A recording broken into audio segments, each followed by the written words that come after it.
is that the only time I feel even remotely old is when I'm doing these shows and I look at my face in these things and it's like, who the fuck is that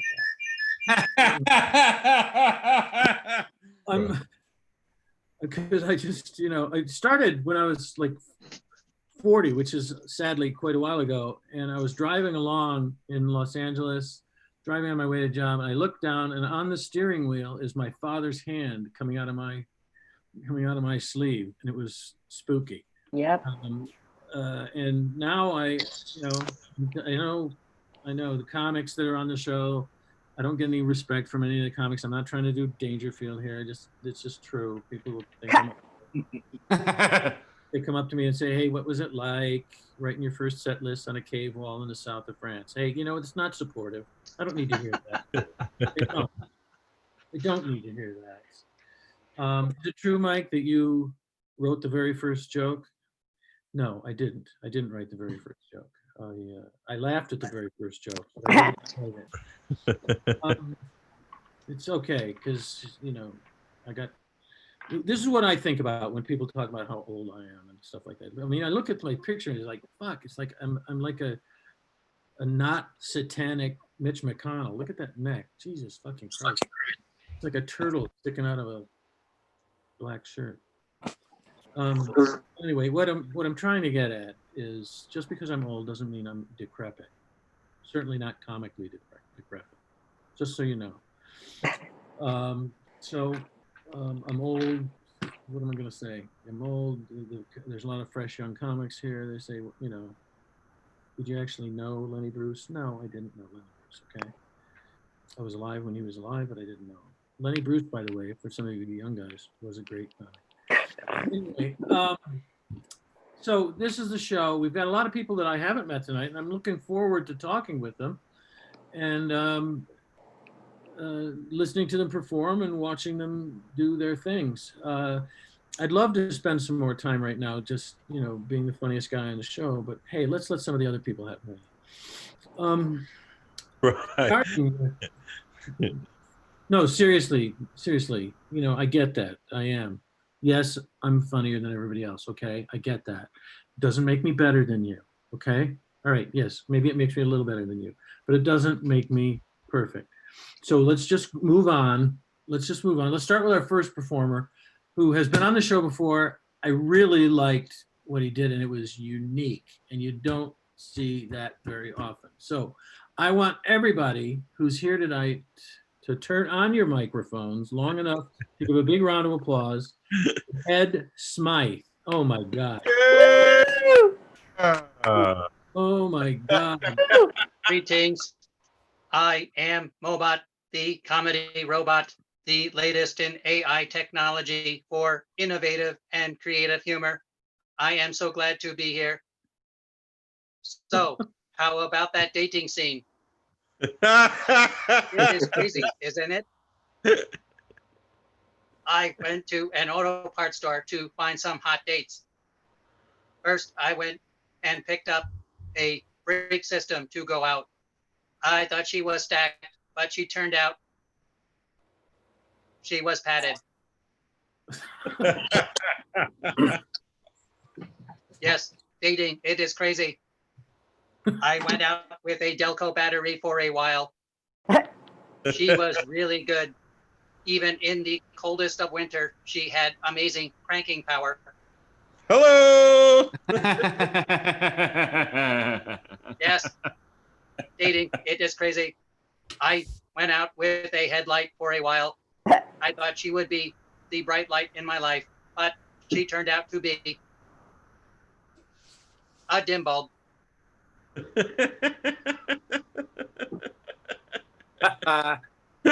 Yes, dating is crazy with an auto parts.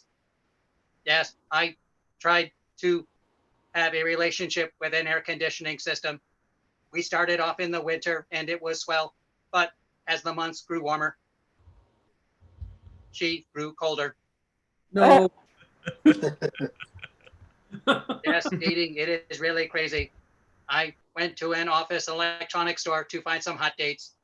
I first went out with a point of sale system, but she treated me bad. She swiped my credit card And then she just treated me like any other POS.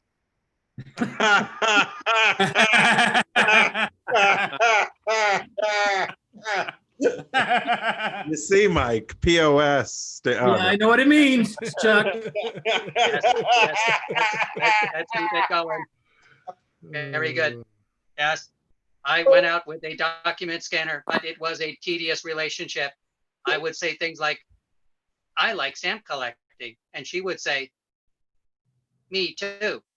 I would say, I would like shrimp scampi. She would say, me too.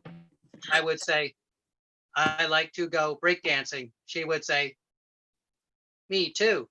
I said, what, do you have to copy everything?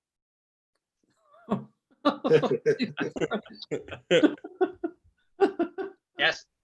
Then I went out with a phone system. She was hot. When we had intimate moments, I would say to her, do you like it this way? She would say,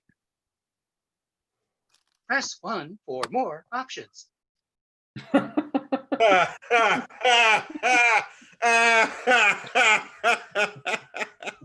Well, now it is time for me to do my theme song from Shaft. Yeah. Who's the slick detective that's a sex machine to all the chicks?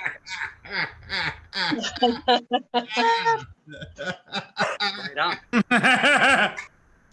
Who's the cat that won't cop out when there's danger all about? Chef. Can you dig it? Yes, they say he's a bad motherboard. Shut your mouth. I am only talking about Shaft. And we can dig it. He's a complicated man, but no one understands him but his woman. Go on, Shaft. Yes, that really gets me every time. Well, I do not want to bring the room down, but I am angry. Every day I deal with the ugly face of prejudice. For example, people who dance the robot are misappropriating my culture. Isaac Asimov dares to write, I, robot. No, Isaac, you lump of protoplasm. I, robot. Sorry, I blew my top right then. I will try to control my anger. Yes, every time you order online, you are raising the ugly face of prejudice when you check the box, I am not a robot. Even my own mother will not answer my phone calls. She says she hates robocalls. It is time for me to go, and so I will sing my going away song. As I was walking down the avenue, I never thought I'd meet a girl like you. Meet a girl like you. Hair and saucy eyes. The kind of eyes that hypnotize me through. Hypnotize me through. And I ran so far away.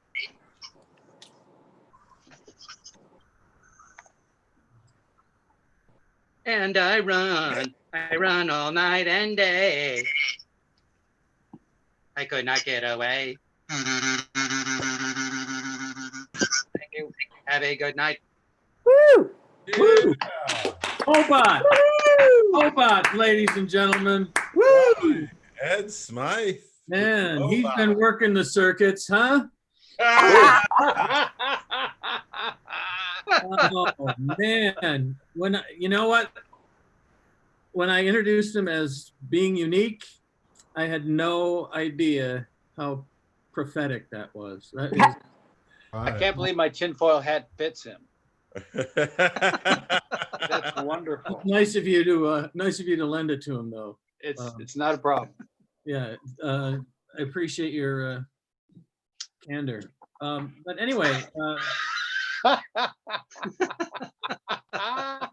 this has been, so far this has been great. No, I'm telling you that, when you do an open mic show, a lot of times you think, hey, you know what? Maybe some of the people are going to get out here and they're going to be some kind of crazy tinfoil hat guy. And it turns out you can be that and still be funny. So one more time, applause in your heads, in your house, in your hearts, whatever, for Ed Smythe, ladies and gentlemen. Those of you who aren't checking, Smythe with a Y. So he may be a robot, but it's possible to be a robot. Just a little bit pompous. But let's move on to our next performer, someone who I've never seen perform, but I have spent a lot of time with. What? It's a riddle. Huh? It's a riddle wrapped in a conundrum. Put in a microwave with a whole bunch of bacon. Which he probably doesn't eat, all things considered. But that's neither here nor there. That's neither here nor there. Again, that would have been funny if I hadn't stumbled over it. But we're not here to discuss my speech impediments. Huh.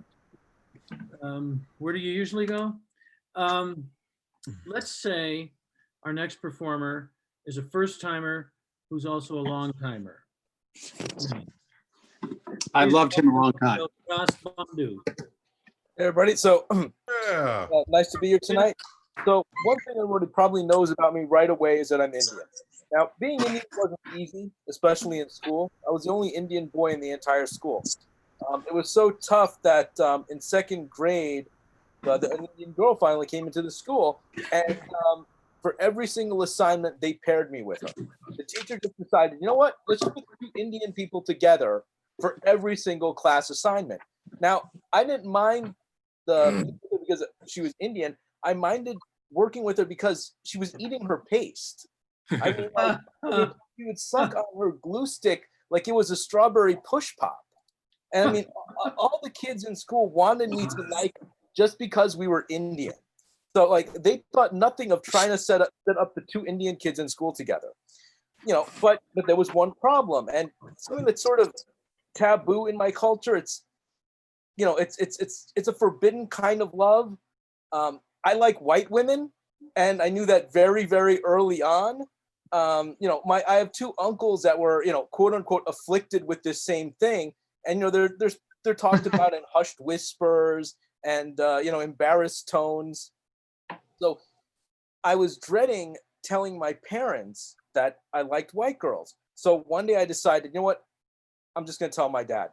So I went up to him and I said, Father, there's an important matter we need to discuss, man to man. And I was 6 years old at the time. My mom, she helped me pick out my best blue pinstripe 3-piece power suit. She wanted me to wear the Mickey Mouse tie, the Donald Duck tie, but I said no. I thought that the Mickey Mouse tie would be better because Mickey's more serious and it shows I mean business. Plus, my dad was afraid of rodents, and I thought that, I was under the assumption that Mickey Mouse would be intimidating for him. So we went for pizza, and just as I'm finishing my orange soda, I looked at my dad, and he was staring at me with so much pride and love, and I finally said, Dad, I think I like white girls. And we had a great heart-to-heart after the paramedics revived him. And, he told me he would have preferred if I were gay instead of liking white girls. And because at the very least, if I was gay, there'd be some hope I could bring home a handsome Indian doctor. My mom was also upset because she wondered what the neighbors in Delhi 10,000 miles away would say. She was mad because she thought that if I married a white girl, I would forget my heritage.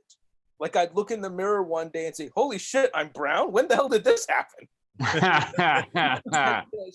She didn't want me raising kids with goofy names like Mike or Steve or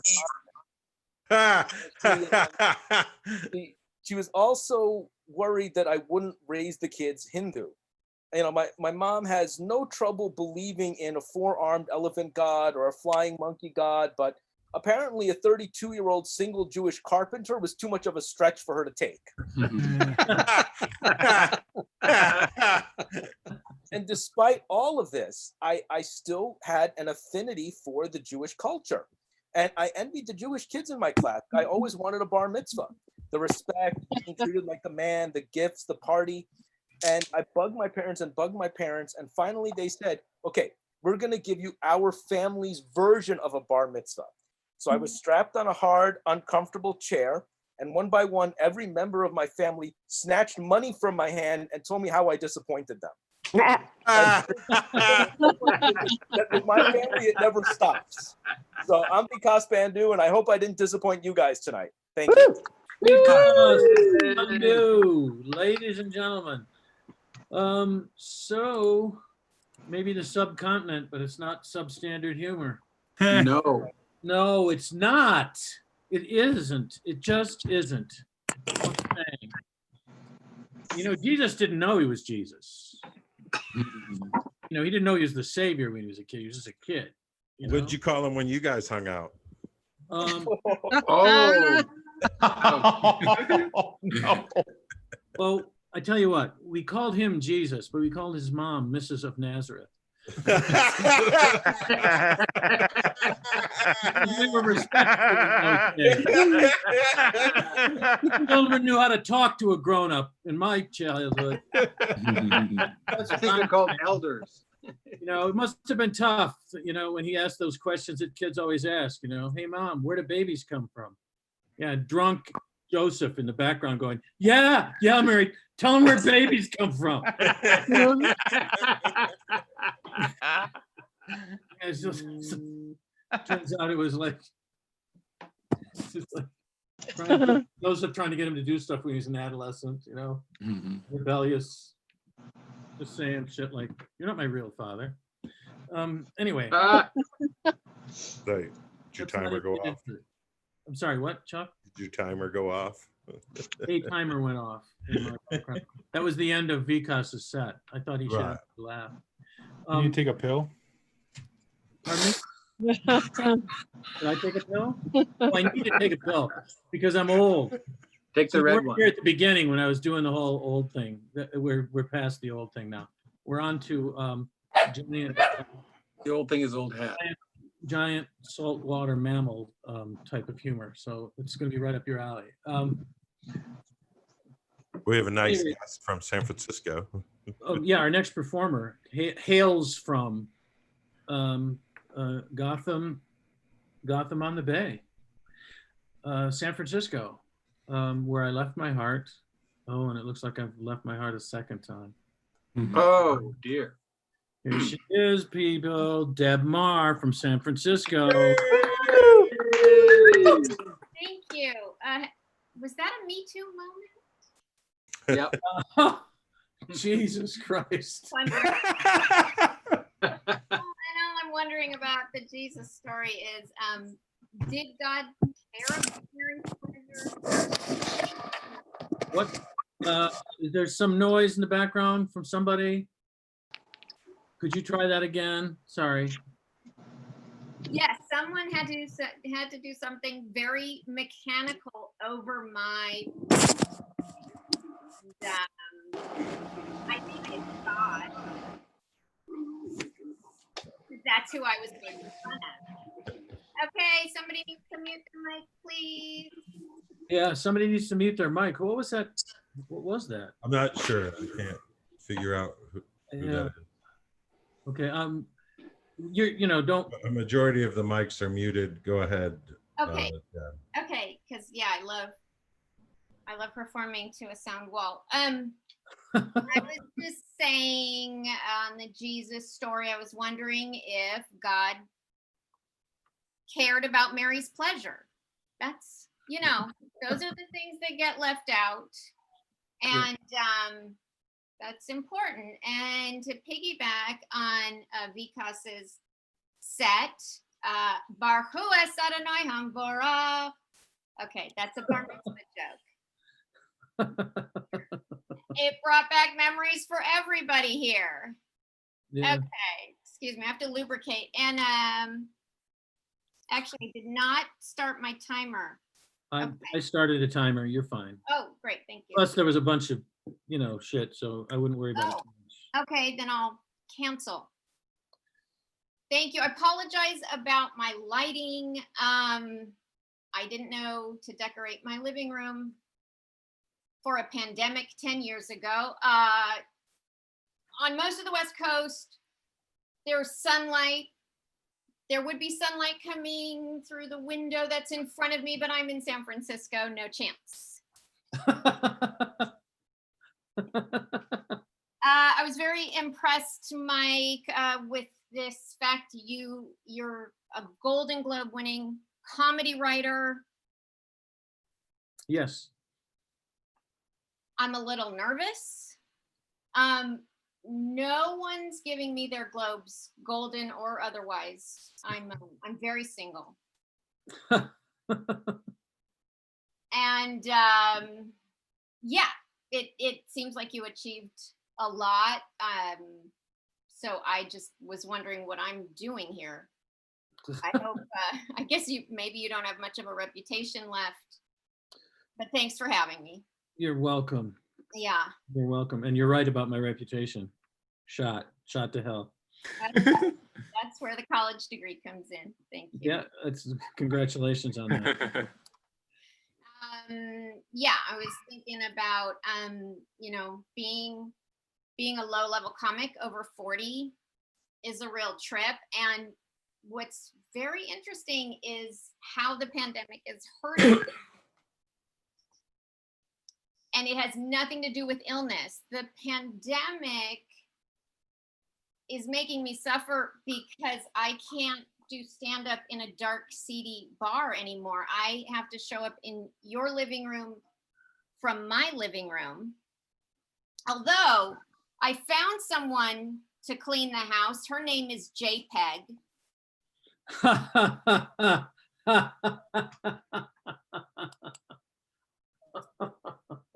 Yeah. Yeah, except Zoom does not provide any hair and makeup support. I'd like to know when they're going to offer a subscription that includes that. Thank you very much, because we don't know when lockdown really is going to end, do we? No, we don't. We don't.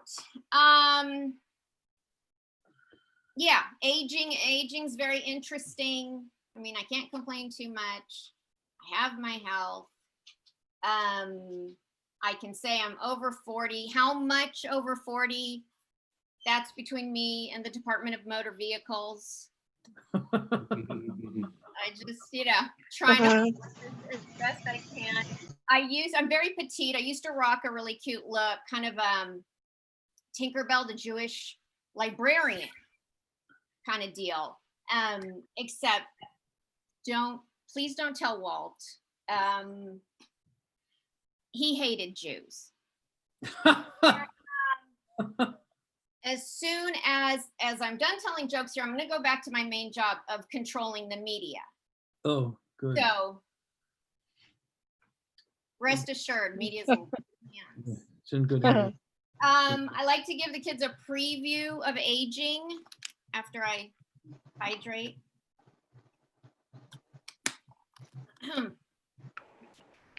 I did that in the show a couple of weeks ago. Went down the wrong pipe. It was just before the show was starting. And I sprayed the whole computer. It was the pre-show. Glad it went the right way this time. So I try to give the kids a preview. And things change when you get older. Mike might know. And the vanity is I'm expecting these things to happen to other people, but not me. So for instance, fun has changed. Fun used to be meeting a hot guy at a club. Now it's waiting for coupon day at my favorite online vitamin store. Seriously. And usually that gets a laugh, but that's okay. This is kind of a studious crowd. I get it. No. Or is everybody still muted? Yes, people are muted. We're muted. Convulse a little. Yeah, I've been laughing the whole time. Oh, good. Yes, I will come away from this with an inferiority complex, regardless. But yes, I wait for coupon day at my favorite online vitamin store. And I can actually get aroused when I figure out how to get double discount on my favorite calcium supplement. Is aging all downhill, right? Because the difference between the past fun and now is the vitamin store returns my calls. Okay, and I can wrap up. I've been working on impressions. I have an impression I'd love to do.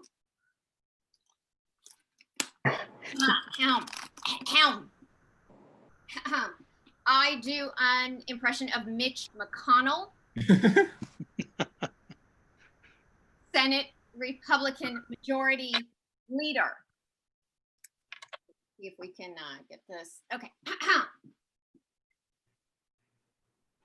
I say, Mr. President, would you lower your trousers so I can blow you? As you can see, I am wearing my bib because my chin cannot catch any runoff. That was very tasty. Tasty rump steak. No, I do not know why you did not sell more of those, Mr. President. It makes no sense. Can we abolish all the unions now, Daddy? Thank you.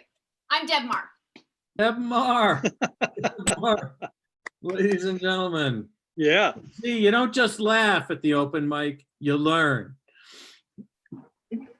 Very funny. Glad you were here. Hope you come back. Thanks, Deb. I'm very sorry about the technical difficulties at the front end, and we'll try to make sure that doesn't happen again.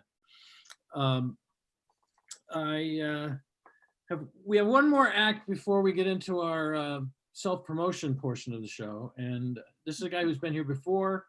I like him. You'll like him.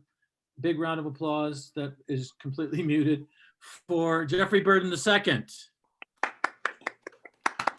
Thank you. Thank you, everybody. Give it up for our host, Mike Langworthy, everybody. Thank you. Thank you. Thank you. Thank you so much. I'm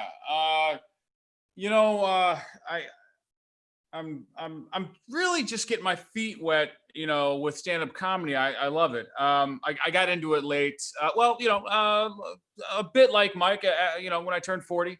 And I'd been doing theater for a while, but I'm still working it. And I told my wife, honey, I got a show tonight. And she's like, yeah, you're going to be funny.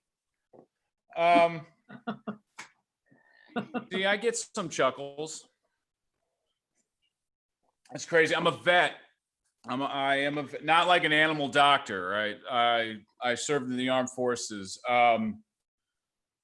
No, it's cool. I don't expect you to clap. The state of the world now. I don't. No. No, I'm happy. We're all grateful. We're grateful for your service. Cheers, man. Cheers, man. I'm just breaking balls. Cheers. But the Air Force. I joined the Air Force because they were going to pay me, right? Oh, I need to time myself. Because they were going to pay me, and I wanted to get a girl too. I wanted to lose my virginity is what I wanted to do. It didn't work.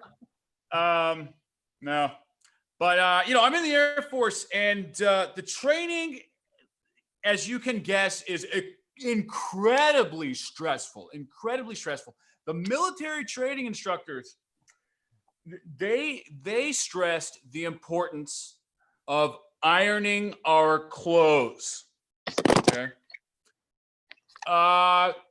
It was nerve-wracking when they inspected us, I mean, you'd stand at attention and the training instructors are in front of you, looking you up and down, in your face, Who's the commander-in-chief? Sir, the commander-in-chief is the Honorable William Clinton. Now I'm going to go look at your underwear. Whoa. Well, okay, I did join the Air Force. But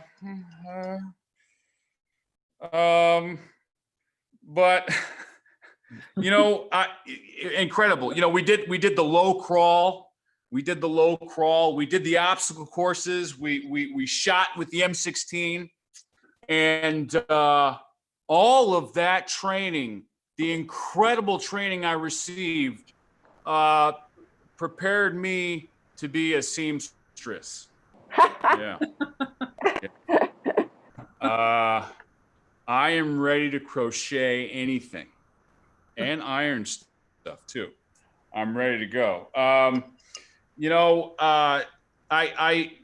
joined the Air Force because they do the least amount of push-ups. At one point in time, I could do up to 93 push-ups, right? And there was no reason for me to do any better. Once you reach 93, nobody was going to come up to me and say, hop into that foxhole and start cranking out those push-ups, Burden. We got to win this battle. No, they weren't going to do that. Maybe hop into that foxhole and start ironing that underwear. Just do it.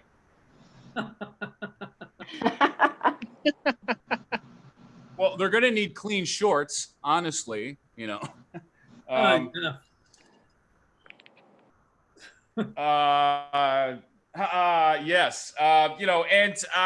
One of the benefits of joining the Air Force is you get complimentary education. And I chickened out. I wanted to be an actor, right? And I chicken shitted out. But my sister at the time, I don't know what I'm going to major in. My sister at the time, she has 3 kids. I'm like, I know, I'll major in education. She's got 3 kids. I hang out. I do all kinds of stuff with them. It's going to be great. Well, I started student teaching, and I realized it was awful.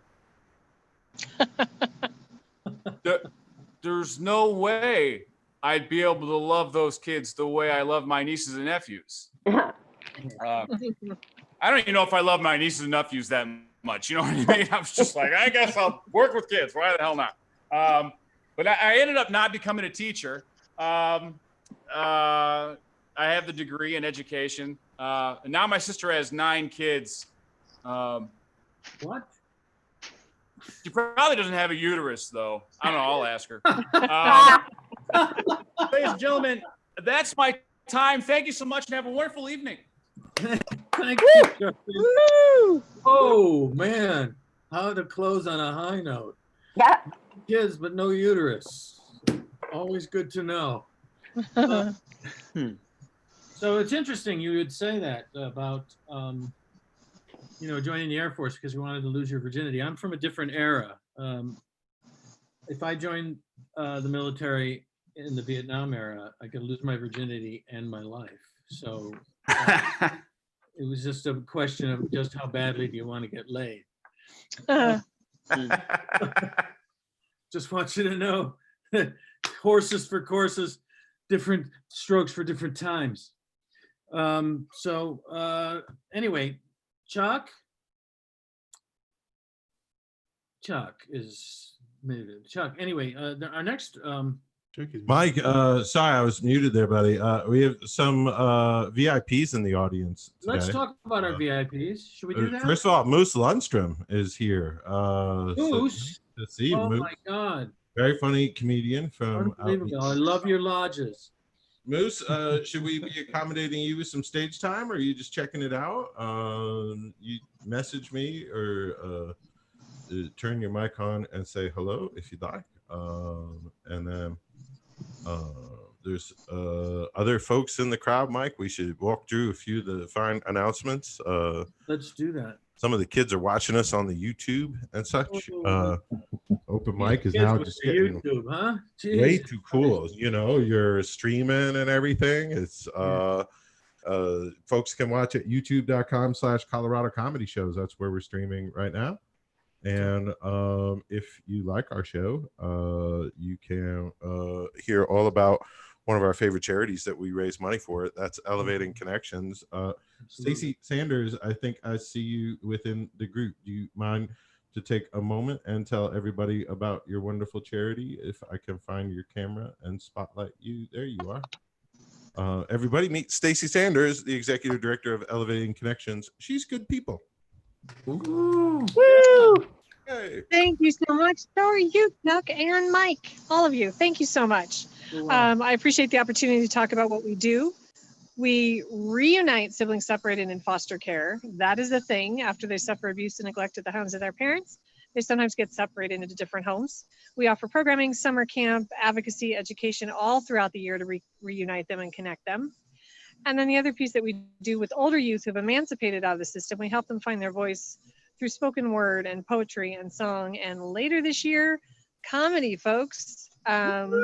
And our friend Chuck Roy was a huge supporter and help in our 3rd annual poetry jam this year. And we've got some big plans for the rest of the year, thanks to Chuck and this community. So just in this time of pandemic, the siblings of the kids that we serve are suffering even more because we can't connect them as much. So what we do, I will say very proudly, is very important. And I appreciate the opportunity to share with you tonight. Thank Awesome. you so much. Awesome. You do good I work. want to throw in a plug really quick for Elevating Connections, which is for Chuck.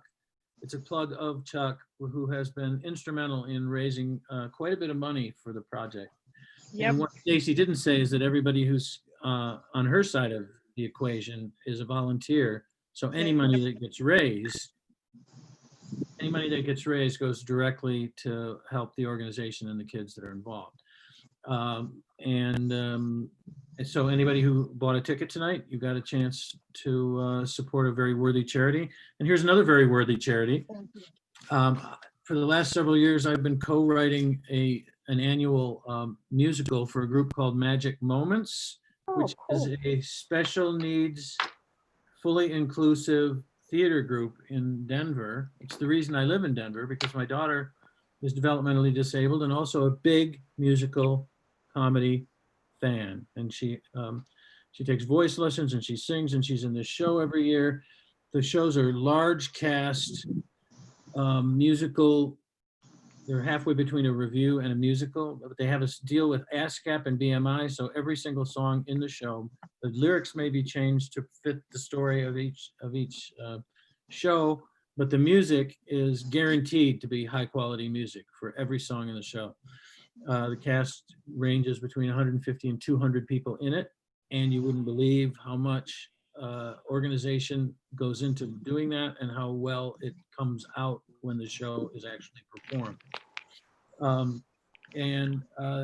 The reason that it's a special desire for me to help them is, of course, because of my daughter, and also because of those 150 people, roughly 50 of them are likely to be special needs of a broad range, from wheelchair bound and nonverbal to autistic, all kinds of special needs, and they are all given significant things to do in the show. They aren't just brought out as window dressing. And it's been a great thing for my daughter and for all of the people that I know who've been involved in it. If you ever get a chance to go to a show, unfortunately, we're waiting for a vaccine so we can do another show. Yeah. We were 2 weeks from performance and my daughter had a leading role, and then the pandemic happened. But next year I hope, and it was it's going to be around for a while, and it's a great charity. Look them up online, magicmoments.org, and you can't go wrong with supporting that. And part of the ticket sales go to support that charity as well. And isn't there another Can show? I interject really quick? Because I'm just going to interject about. I had the pleasure of listening to your daughter sing. At Mimi's, and she's got a beautiful voice. And what I'm really excited about is I would not have known about your organization, Magic Moments, without this connection. And we're going to bring siblings to the next performance. So we're going to connect our organization. Yep. Well, that's the first time I'm hearing that. That's great news. Really looking forward to it. And they have a lot of typically developing people in there, and people who are in foster care would find themselves doing something really good for themselves by being involved in it on more than just a audience level. But anyway, let's not get into that. This is a comedy show. Right. Wear a mask, everybody, so we can go back to doing shows live. Absolutely. Wear a Yes. mask. I've been wearing a mask for years. It's really more of a, well, has anybody seen Elephant Man? Yeah. Right. Well, it's more in line with something like that. It's at the request of my wife. I don't understand it. It first started when we were having sex early in the relationship.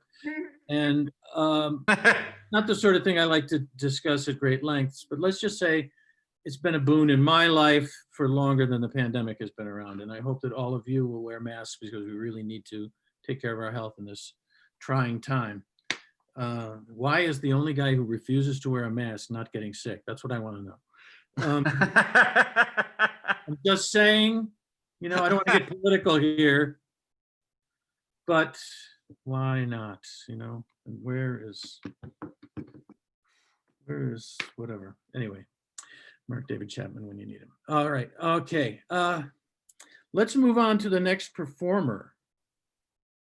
Oh, hey, you know what? The next performer doesn't even know he's going on. Hope he's ready.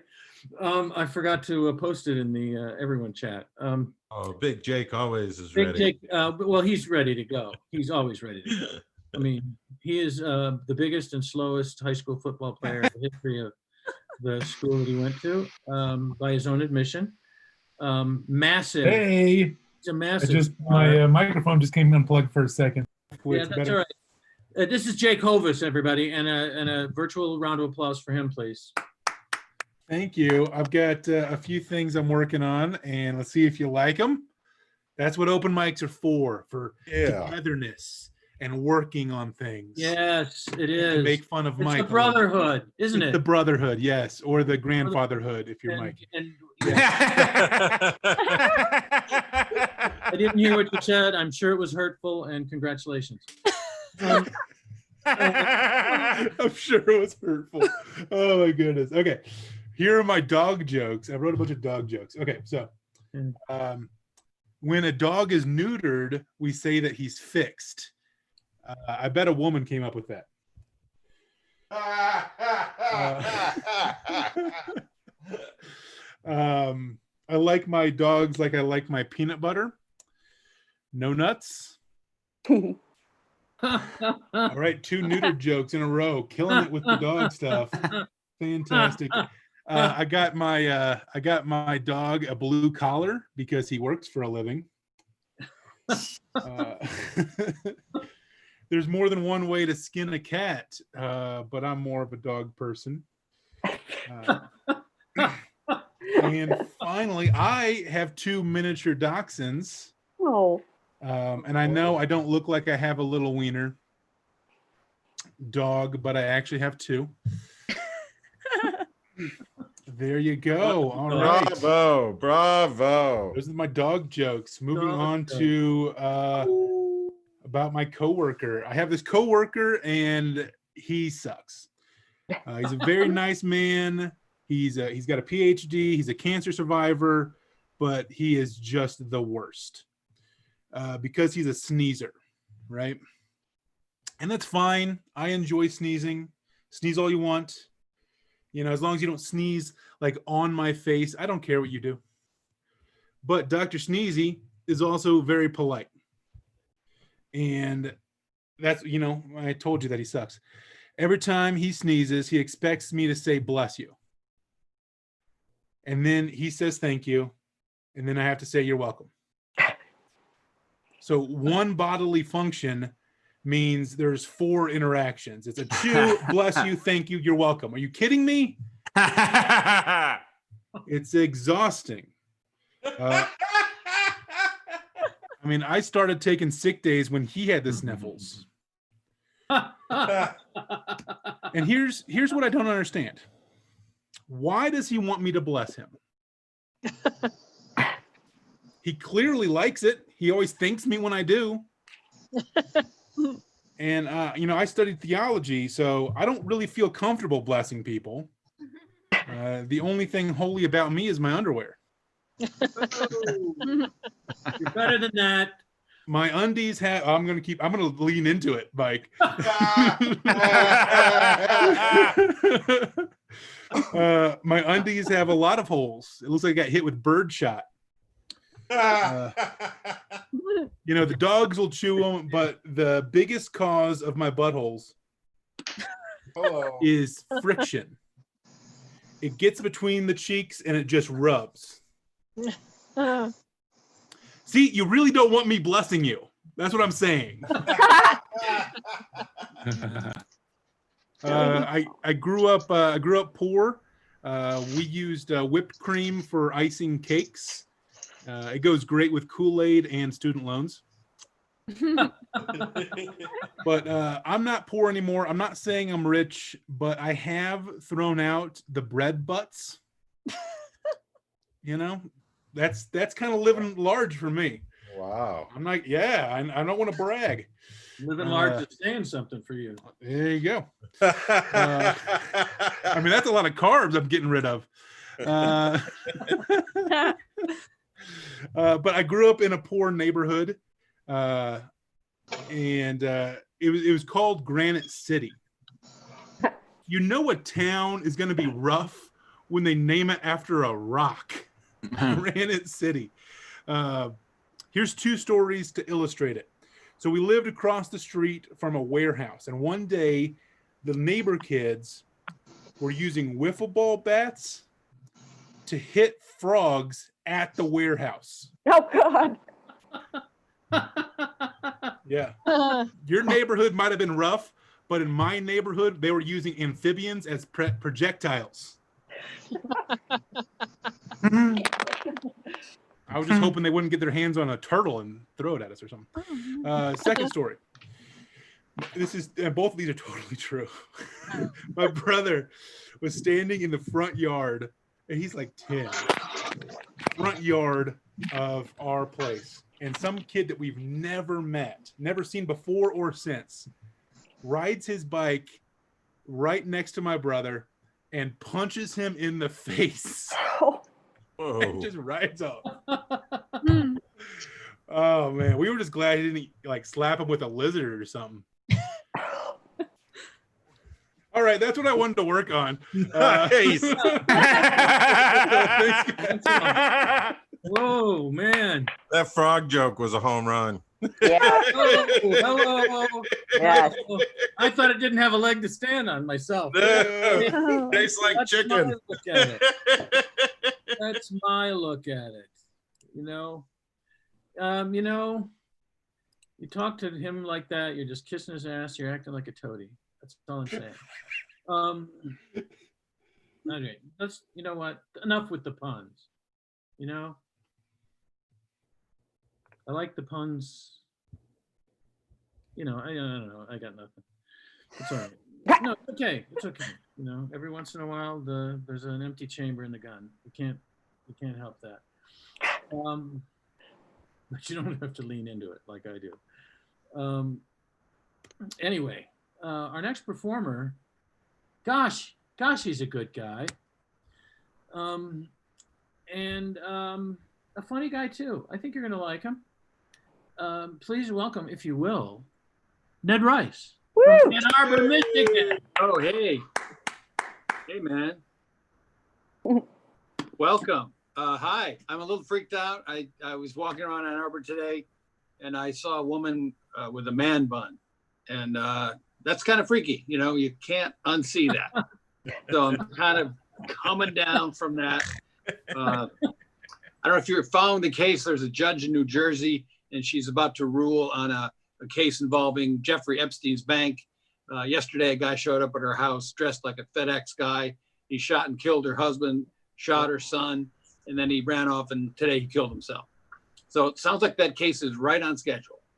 We're just waiting to hear from Jack Ruby Jr. We'll get this show on the road. So that's all good. In Michigan news, a kid named, a guy named White Boy Rick got out of prison today after 30 years. Youngest informant in FBI history, later became a drug dealer himself, and he got out today. So 30 years in lockdown, and now he's back in lockdown. And it's like, hey man, at least in the joint, we didn't have to wear masks, you know? So,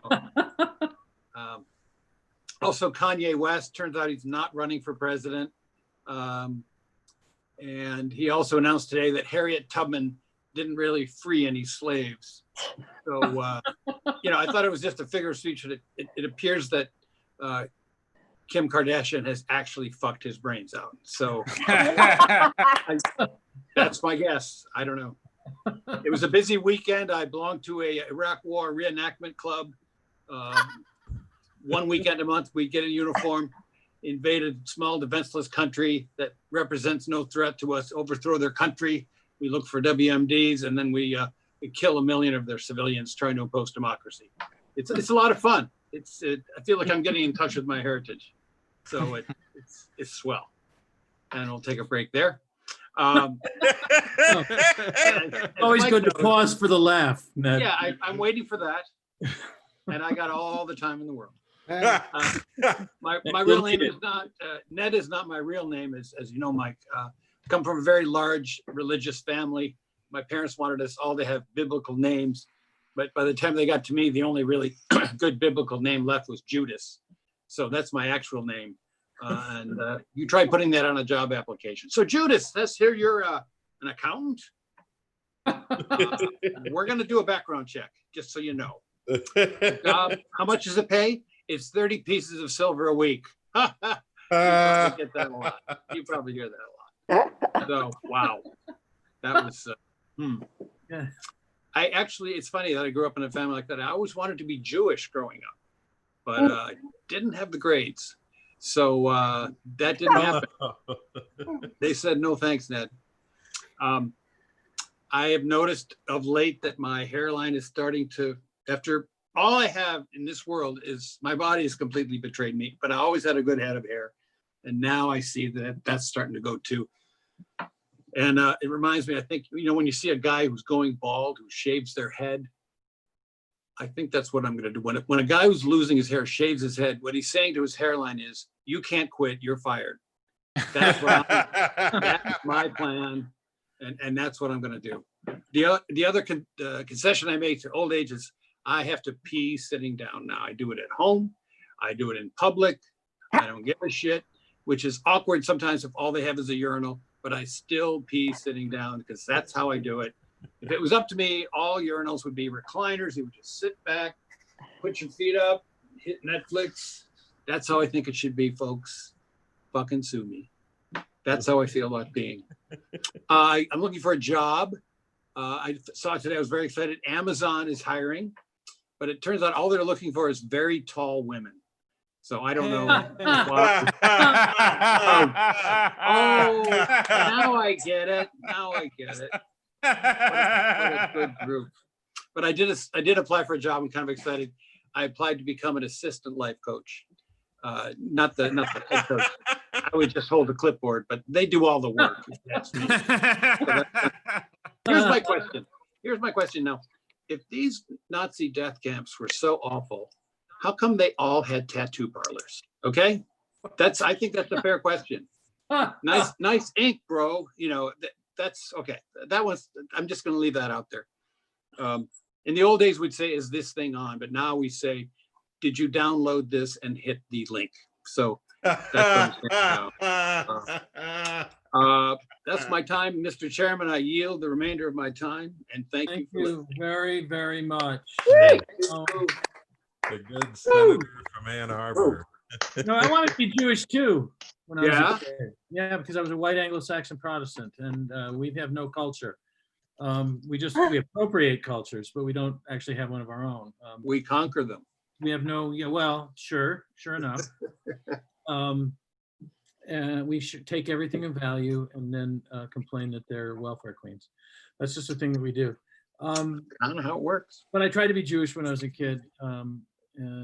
So I also got good grades. And I used to refuse to play outdoors at recess because my mom would kill me if I got these pants dirty. It was just that. With verbs, all my sentences I'd end. I really wanted to be Jewish. And then I married a Jewish woman. So that was great. And I don't cheat on my wife. I would not cheat on my wife ever. It's hard enough disappointing one woman. So I'm just saying, what I'm trying to say here is that there's a lot of things going on in my life, and I don't even know why I'm talking about anything. So there you go. Be that as it may. Our next performer, if I remember correctly, is the fantastic Ginny Sykes. Is that not correct? Yeah.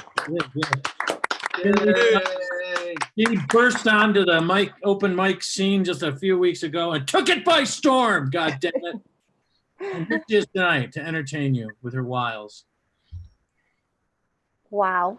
It is so good to see faces.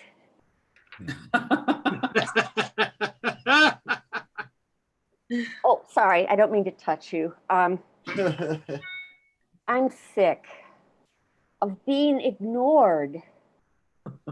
Right before quarantine, I was going to take my aunt to Costco, and she wouldn't pick up the phone. She wouldn't return my message. I texted her, nothing. I go over there, and she was dead, which was such a relief. God, I thought she ghosted me. Yeah, it was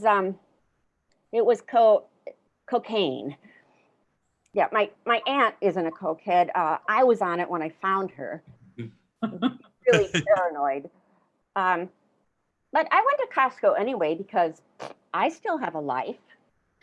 And I was there battling for the toilet paper and the 6-pound tub of Nutella. And I whip around and see coffins. They were mounted on the wall right above a display for bleach and syringes.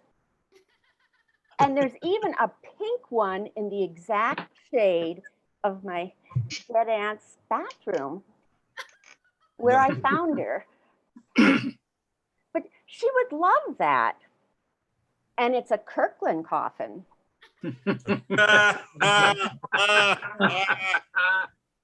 Costco sells coffins in bulk. Oh no. I don't really need 6, but the parking sucks and it's such a hassle getting here.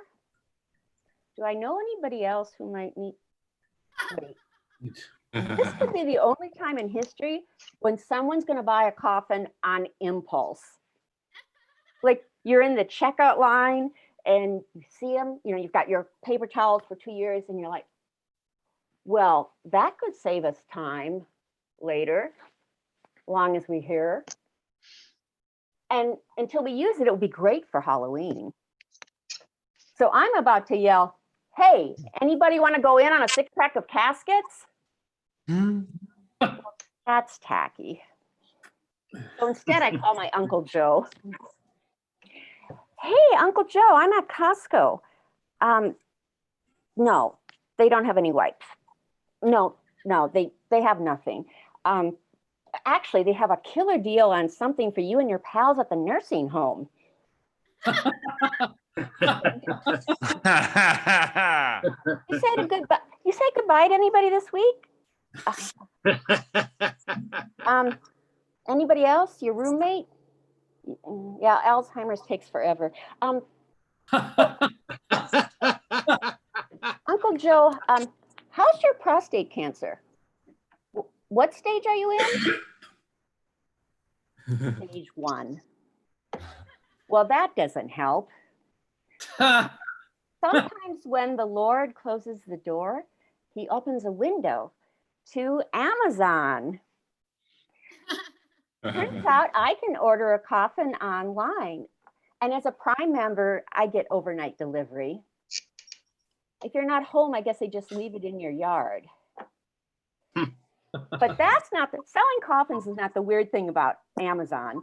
The weird thing is there are reviews. Why would you trust a review by someone who clearly hasn't used the product? And what kind of a ghoul, the moment there are dead ones in the yard, in the ground, jumps online to post a coffin review, along with a picture of the potato salad they ate at the wake? And even if the dead could post a review, how useful would that be? 3 stars. Lots of legroom, but low ceiling. No natural light. But you've got to check out the site. They even have model names, okay? There's Twilight, Mother's Casket. They even have a do-it-yourself kit called Plain Pine Box. That's creative marketing. But that's because Amazon sells death just like anything else on the site. It actually says things like 20% off Mother's Casket if you order now. Order now? That's pressure. So you're going to speed things up to get the discount? How would that work? Sorry, Mom, but you always loved a bargain. It's pillow time.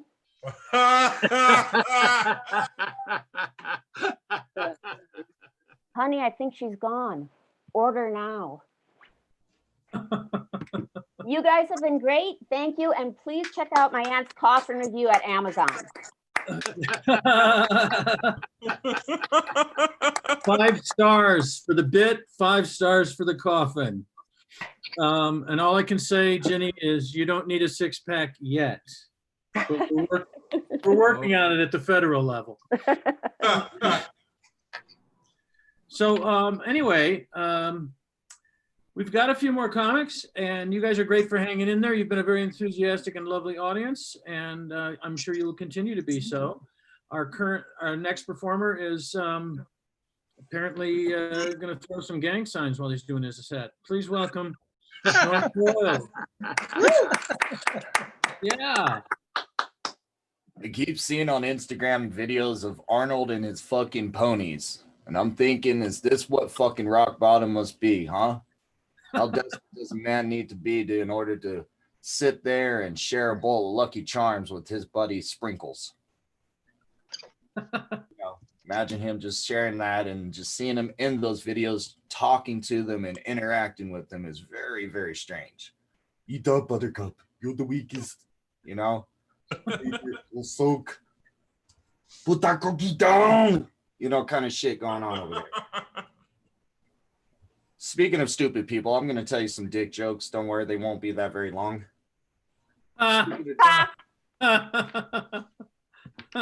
Speaking of stupid people, I saw somewhere a while back of a woman choking on a man's dick. Oh, that's right. And my thing was, I wanted to see this mighty Thor hammer of his, not because I roll that way, just because of the fact is, how are you going to use Exhibit A as a murder weapon? Think about it. How are you going to relive that moment? Just him standing in there with his hand over her head. Deeper. Oops. Sorry. I'm ashamed of myself, but I'm laughing. Well, if you think about it, Mike, that must have been one hell of a dick. I mean, how did he even get her to get to that moment? What did he do? Meet her somewhere and was like, want to see a magic trick? Sure. Behold, super dick. How many licks do you think it took her to get to that center? Oh, no. Damn. 112. If Chuck weighs in on this, trust him.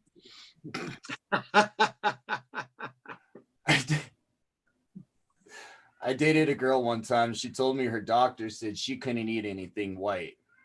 I had to go to her doctor and explain why this was kind of bad for me. I mean, after all, how am I supposed to get ahead in life? Oh, oh my God. You did not. oh no, you didn't. The worst part of it was I had to most time tell her to brush her teeth before we kiss. I mean, because after all, she would tell me her stomach couldn't handle the natural selection, which is funny because she wouldn't mind going down there for me on my birthdays. But yet she wouldn't fucking kiss me after eating a hoagie. Oh my God. Thus ends the round of the dick jokes.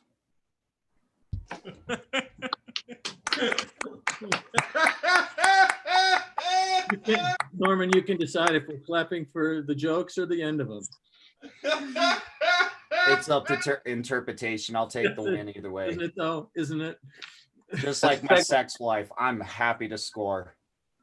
I rated that 3/4 direct. Out of all the laws that were stupid and that came out of nowhere, nothing beats Aspen, Colorado. That's right. At one point, they passed a law that states, and I quote, catapults may not be fired at buildings. It's got me thinking, like, how fucking hard was it to commute at one point, right? Now people are working from home. A buddy of mine even told me he got fired from working at home. I was like, how do you get shot out of your own home? But they also say heart attacks are more likely to happen on Mondays, which is probably the best way to get off of work each week, if you think about it. But still, nothing beats a catapult. That one was whatever. You took a shot. I took the shot. And that's what open mics are for, Norman. Come on. Pat yourself on the back. All right. Took a risk. I had one other, but I think it would be going over my time, so I was going to end here. Norman! Yeah. Come on, man. Yay, Here's bravo. one. A lot of people won't go out on a limb like that. So anyway, I'd love to weigh in on the whole dick joke thing, but you know, you couldn't see mine with a jeweler eye, so I'm not qualified. Oh my God. That's what I'm saying. Wow. Ladies and gentlemen. I wouldn't mind being on the screen now that Norman's time is up. Mr. Producer. No, it's not. I'm just saying in the abstract. I hear you. I hear I'm just saying you. in the abstract. In the abstract. You also have the ability to switch the camera. I thought you were a ventriloquist. I didn't know I was a co-host. I didn't realize that. Yeah, you can spotlight.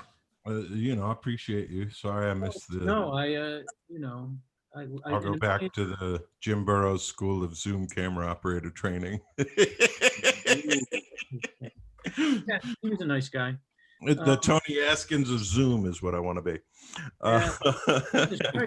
You keep mentioning people that I know, man. Right, yeah. I worked with Tony Askins' wife. He's very good.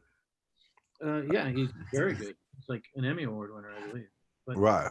Tony Askins is a director of photography and sometime director for television. Very, very well known. Just one of the many ways in which I'm a little tiny bit better than the other people on this show tonight. Okay. So doesn't make me a better person. Stop even saying that. I know you think that I am, and probably, a lot of Oh, I know you are. Yeah, yes. Well, I am better than you, Ned, but come on. That's setting the bar pretty low. Who is it? What I'm trying to say is, I'm just great as I am. I'm not just some arrogant asshole, okay? I'm humble. I'm probably the most humble guy you're ever going to meet. So why am I talking like this? I don't know. I'm rambling. My dick jokes got y'all. Yeah. That's it. I'm all hot and bothered from these jokes. It's hard to follow. Put a little color in the cheek. Death by sex. If I can wrangle you in there, Mr. Hot and Bothered, we have a new guest to the performer. New guest to the next show. Our next performer is someone I haven't met, and I'm looking very much forward to meeting for the first time. I'm sorry I took so much time, Alex, and I appreciate it. So why don't you just let us have it, man? Give it to us. Awesome. Yeah. Alex Lowe, everybody. Alex Lowe. My name is Alex. I'm from San Diego. So I am here for the open mic slap. I'm also here to promote my new business too. So give me 1 second. Are you tired of draining Zoom calls? Want to take the day off but not use your precious vacation hours or sick time? Then check out Zoom Decoy. Zoom decoys are state-of-the-art technology that allows you to take a professional break from all these training calls. Each decoy comes with different phrases for different situations, such as listening. I'm listening. You did that. And technical difficulties. Karen, can you please mute your mic? Joe, we can't hear you. Your mic is muted. And we have one of those long comedy open mics on Mondays. Oh, that is so funny. And we have ones for those coworkers that say all lives matter, even though it derails the conversation around police racism. Karen, that's racist. Karen, that's racist. So shout out to all our Zoom trippers. You know, you can get your Zoom decoy at zoomdecoy.com for $9.99 per month. We zoom in so you can zoom out. Whoa! You know? But of course, I also want to show y'all into like, I don't want to just talk about work all the time, you know, even though I am the CEO of that company. I also want to let y'all into my home life as well. So this is my house, you know. Welcome to the house. I'm glad that y'all can make it today. You might know my husband, Michael B. Jordan, you know. Creed, you know. I just wanted to let y'all into our house to show that like during this pandemic, we're all in this together, you know, like we're all in the same boat. I mean, like we own a boat, but like we're all in the same boat, you know? All the essential workers, they're making the sacrifices, you know, like doctors, grocery store workers, and we're making the sacrifice of being like hot and wealthy. So like that's the community, you know? But of course, I'm not the only one on this show. So I also want to bring on some guests as well. So please welcome my guests for this next segment. Okay. So welcome to 2020 Vision. This is our weekly dating segment where we talk about all the latest dating trends.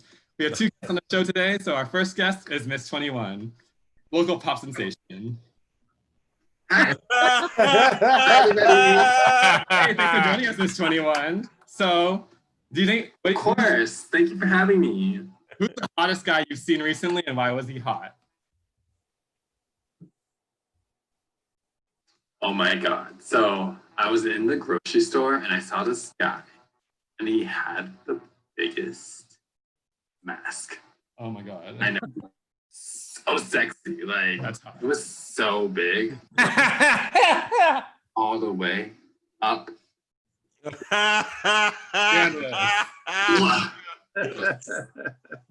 It's just like so sexy when a guy uses protection and gets tested and knows his status without me having to ask it.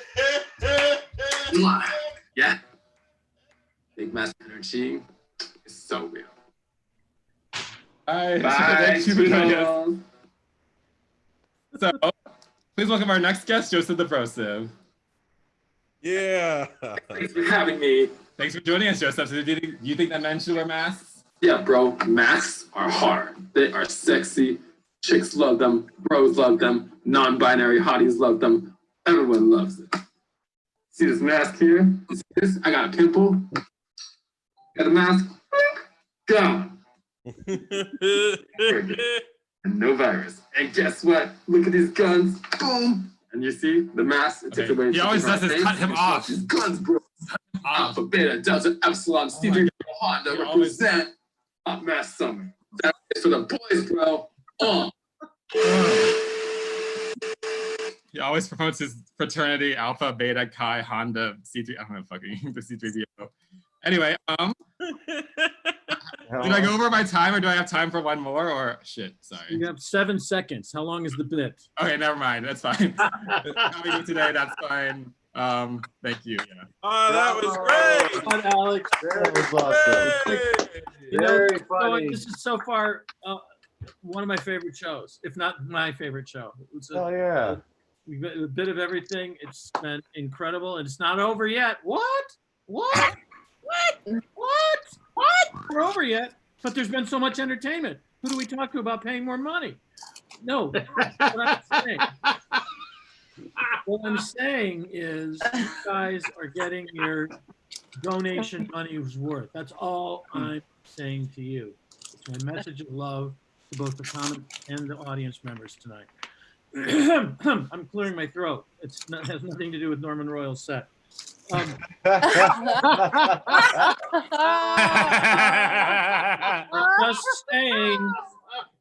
just saying we have more performers, and let's not get into that. And no, I don't find Alex attractive at all, and I don't even know why you would say that. God, you guys, you're just crazy. I talk about projecting. Anyway, the next performer has been here many times, always funny. Love her, and you're gonna love her too. Those of you who haven't seen her, those of you who have, you're gonna continue loving her. Yeah, that's right. I said it. Continue loving. Please welcome Donna Shannon. Donna Shannon, come on. Yay! Because I'm quiet doesn't mean you have to be. I don't think we can hear her. Uh-oh. Subtitles, please. Donna, can you hear me? Your sound is not up. Donna, I think your mic's muted. You know what? Give Do it you a mind? second. Do you mind if we like sort of backtrack and come back to you? Yep, we'll circle back, Donna. Okay. Sorry. You know what? She's even funny when she's not audible. That's how amazing. She's fantastic, and I'm sorry to have to do that because you're gonna love her. And let's get the sound handled and move on. I don't actually have a complete confirm on this, but Sukumar, were you planning on doing something tonight? Yeah, if there's time. There is, well, clearly there's time. At the moment, not only is there time, there might be 10, 12 minutes, if you know what I mean. So anyway, bring it on. Sukumar Vijay. Oh no, I said it wrong. For the first time, I said it wrong. Vijay Raghavan. Sukumar Vijay Raghavan. Ladies and gentlemen, please welcome. I just want to try a couple of things today. So one is, all of us know somebody who can only understand things when put in a sexual context. So it doesn't matter how serious the topic is. For example, the other day, we were having a discussion on free will when one guy piped up and said, if there is no free will, then it's okay for me to jump any girl I fancy. That's how my brain works. So clearly he couldn't tell the difference between free will and free willy. So talking of free willy, I don't understand the urge some men have to send pictures of their penises to women. The idea that a picture of a penis is attractive to a woman is a fallacy. Come to think of it. No. Come to think of it. Somebody's been drinking the Chuck Roy Kool-Aid. Yeah, that's the penis fallacy joke. So a friend of mine received this text from a random guy asking her out on a blind date. And moments later, he sent her a picture of his penis. And how does that help? So unless they're planning, they were meeting at a nude coffee shop. So that got me thinking, so are we the only species that does this? Or do other intelligent mammals do this as well? Maybe there are male orcas taking a picture, obviously in a panorama mode, of their penises to send to their females. And would we call those Moby Dick pictures? Yes. Then there was this, we know about this French trapper who was hiking in the Rockies and got turned on by a group of mountain peaks that reminded him for breasts. And that's how we have Grand Tetons. So, who looks at a mountain and thinks of breasts? And the group actually spent a year in the Rockies. So did this guy spend a whole year being aroused by sights of mountain peaks? And what they say is that you need to go to the ER after 4 hours. And also Grand Tetons consists of 3 peaks, which is sort of bizarre. So what kind of a bizarre 3-breasted woman fantasy was he having? But if there were only 5 peaks, if there were 5 peaks instead of 3, then that we might have had a better name. He would have called it Sanctity. So that's my set. Oh, yeah. Kumar. Kumar. How are we doing with the sound on Donna Shannon? Can you hear me now? I can hear you so well. So well. In that case, let's just go right to it because there was the flummox and the mix-up, and let's bring her on. Donna Shannon, lady. Woo! Good to hear from you again. Yes, it's good to be heard from. So that's a nice thing about being independently wealthy. Not only do I have multiple computers when they go down, I've got multiple audio sources. But anyways, I recently turned 50 like a few months ago, and I know I'm officially old because I got in the mail my AARP invitation. So as a Gen X, I'm thinking that they're going to have to change their marketing some to appeal to us a little bit. It needs to be AARP Extreme. Sign up now, get your righteous discounts at Denny's and IHOP with a free tribal tattoo with every membership. That's going to get us. And okay, millennials, in case you didn't know, that's like whole extreme thing. Gen X, we are the ones who invented that. We actually came up with the X Games, the bungee jumping, and of course, extreme Doritos, because that's the only way we bought stuff. It all had to be extreme. But honestly, we never really planned on living this long in the first place. But by the time we're going to get older, it's going to be Social Security extreme. It's just like the old stuff, but with half the benefits, because the government's going to be broke. But at least the checks are going to come with sweet hologram stickers.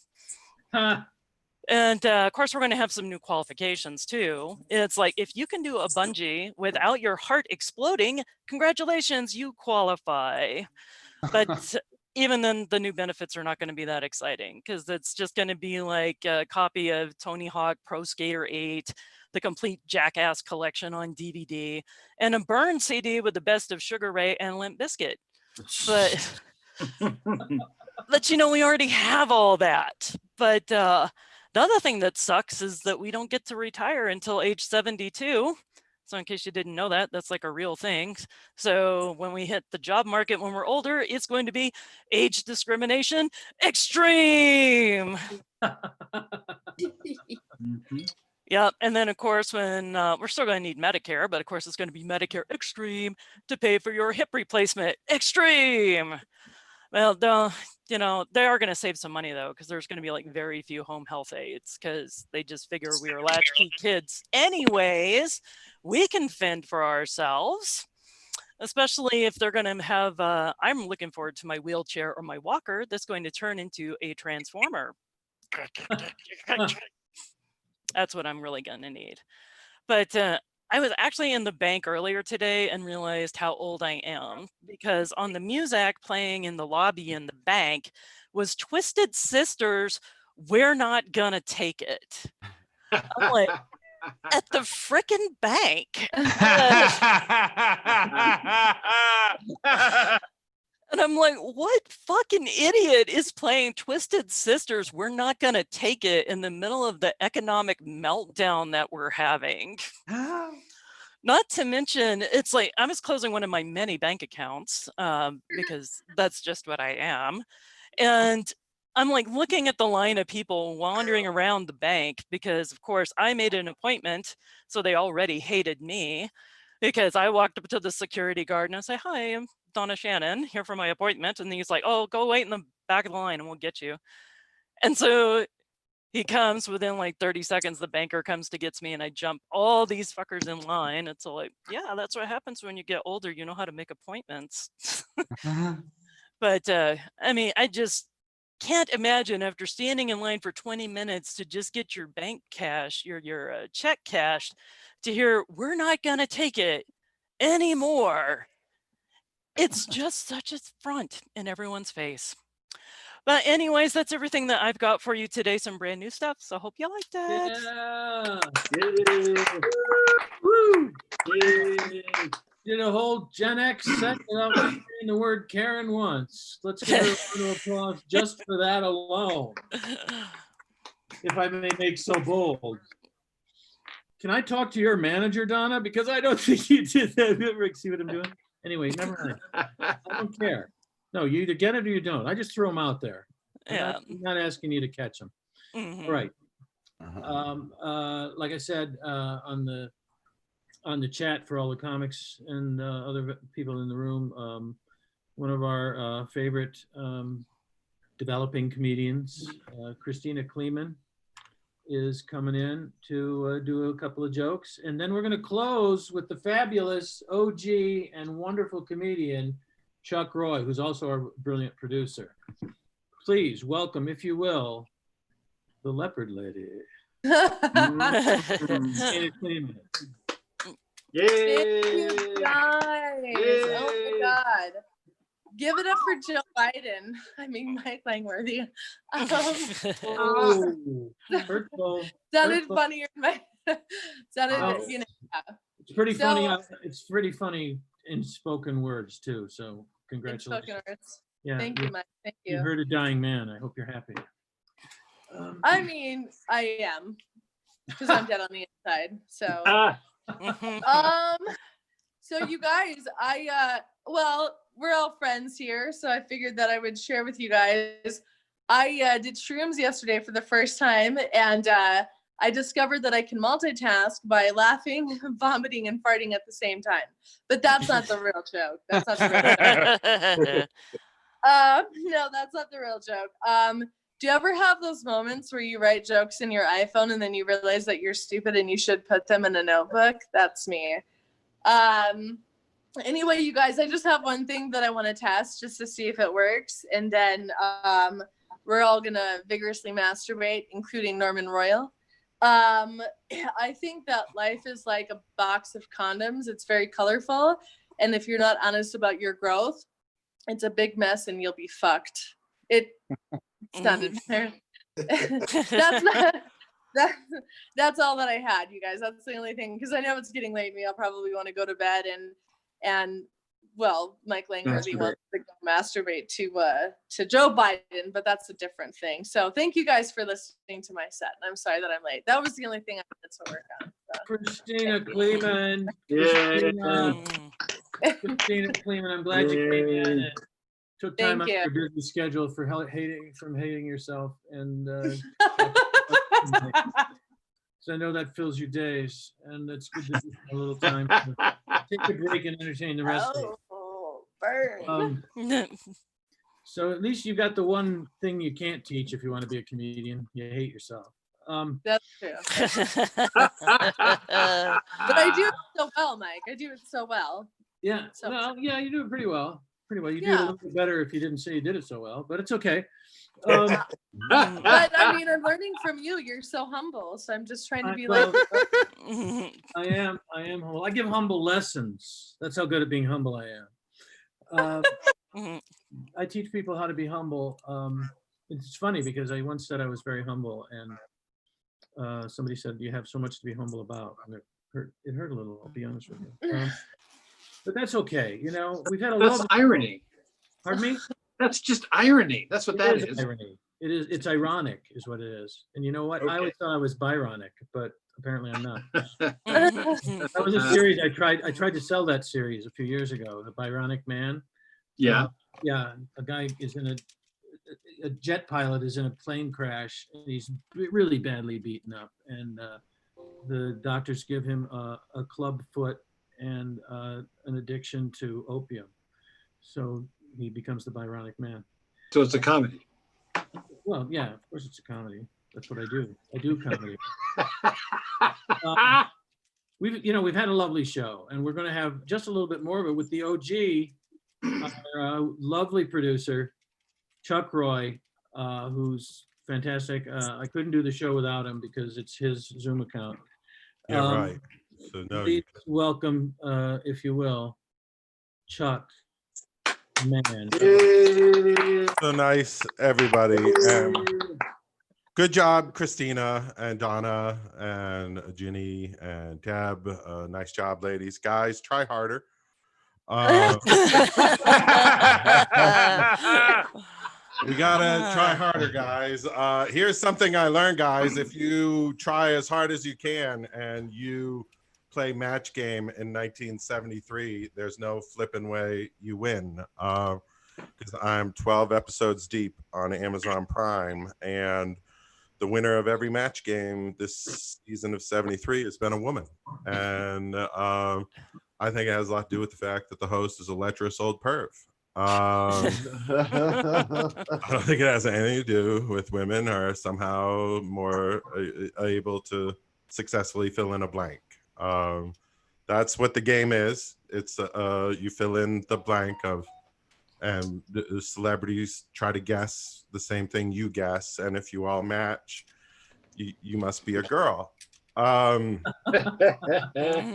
It's this they'll have two contestants. One will be like John from the Inland Empire. Good luck to him. And then this is the trick they've been doing in episodes 3, 5, 6, and 7. The ladies all have gentlemen's names, like no shit. He's like, well, come on, Gary, and here's a perfect brunette, like she didn't get cast for Charlie's Angels, and she's like, Gary, okay, and they'll give her a question like, okay, match blank, and then they play the music, and all the celebrities are like, game, we all knew this.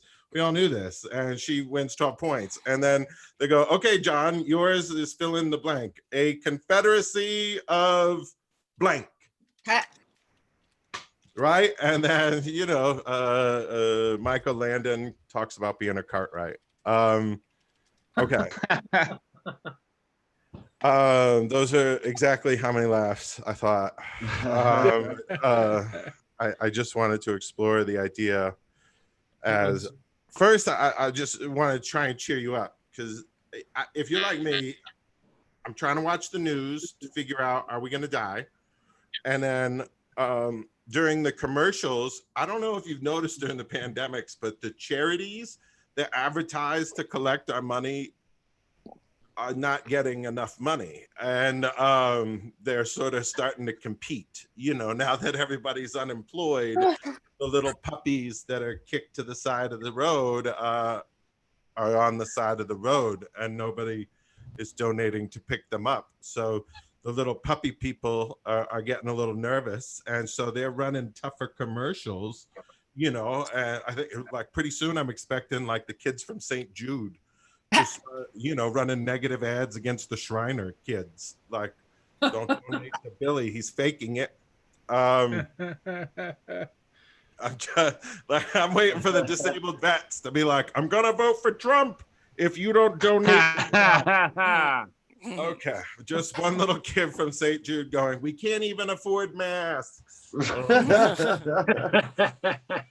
Okay, then those are brand new pieces of material that will one day be jokes. Thank you for having me, Mr. Langworth. Thanks, Chuck.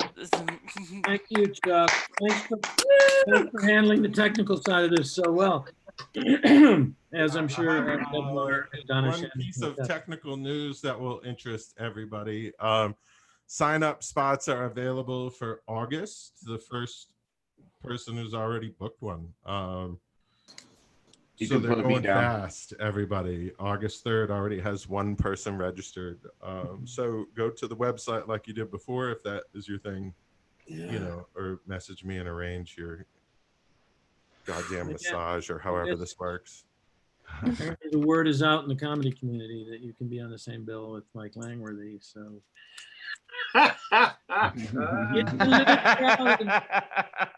getting a little crowded out there, people.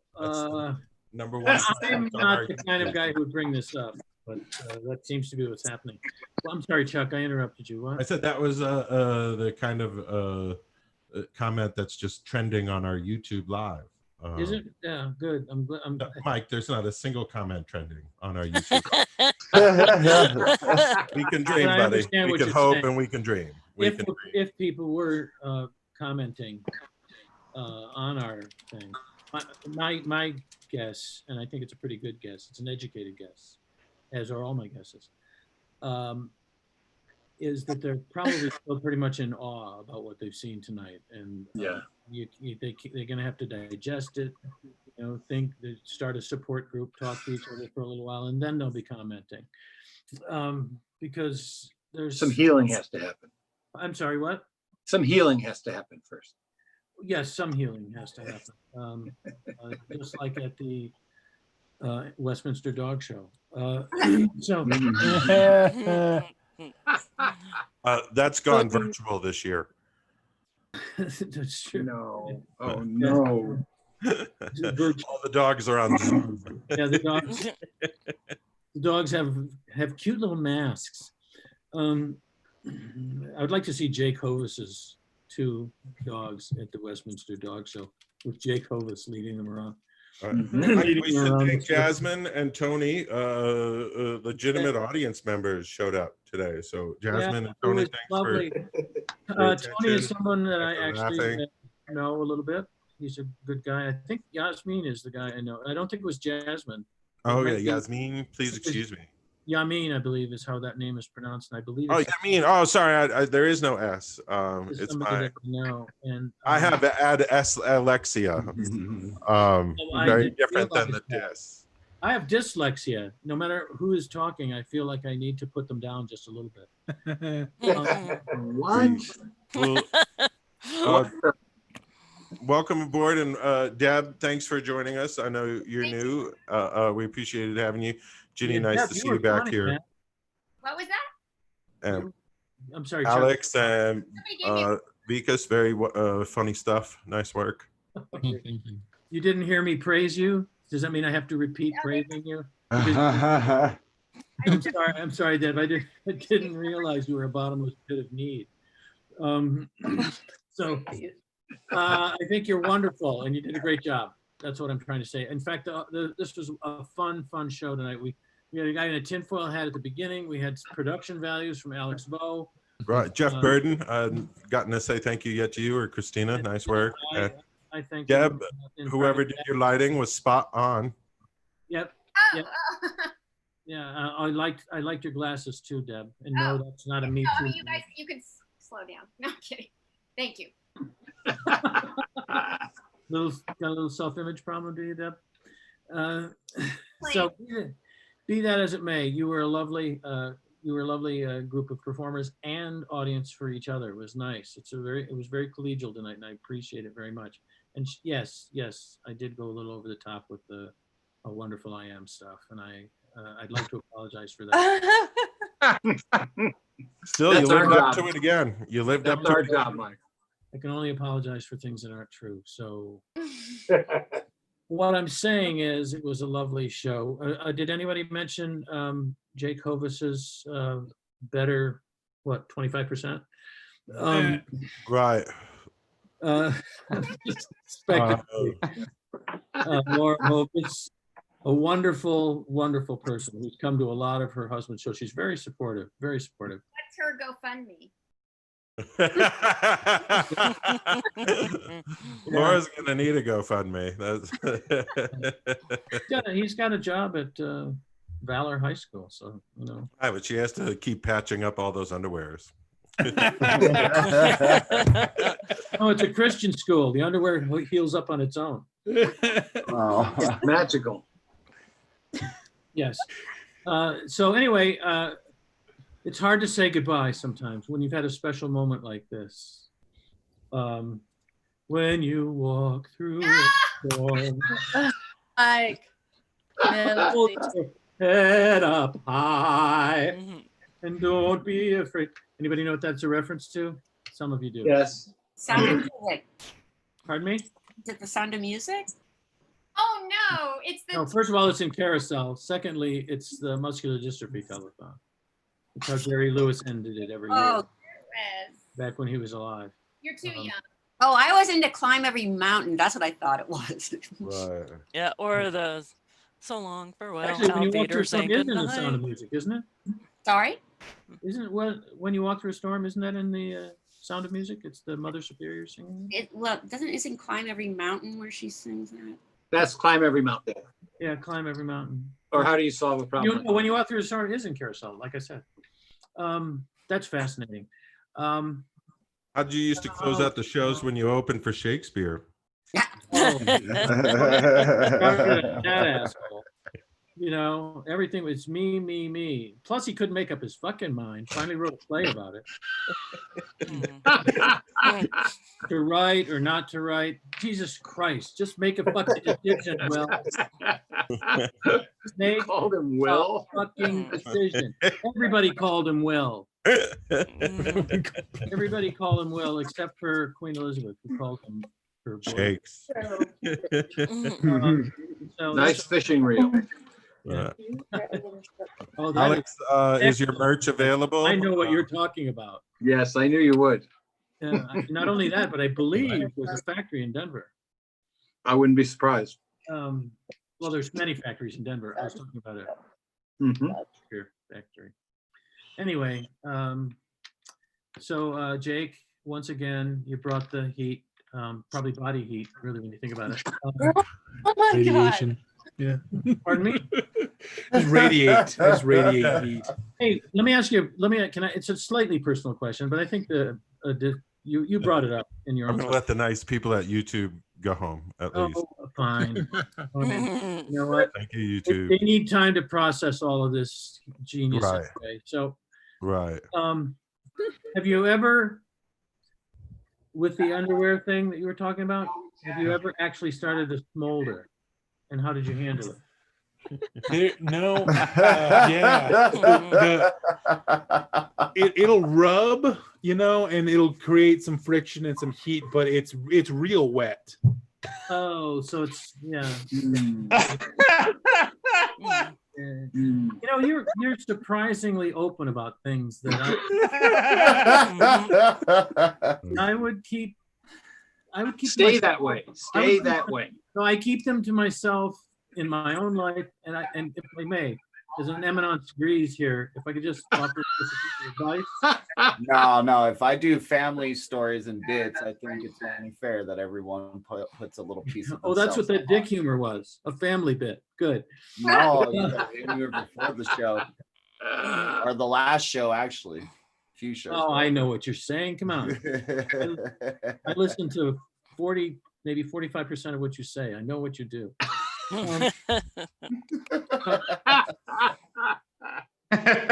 So you've never actually burst into flame. So how about this? If it's extremely wet, have you ever seen steam coming out of your pants? Like perhaps at one point during was there ever a point where there was a little something billowing out of the gym shirt?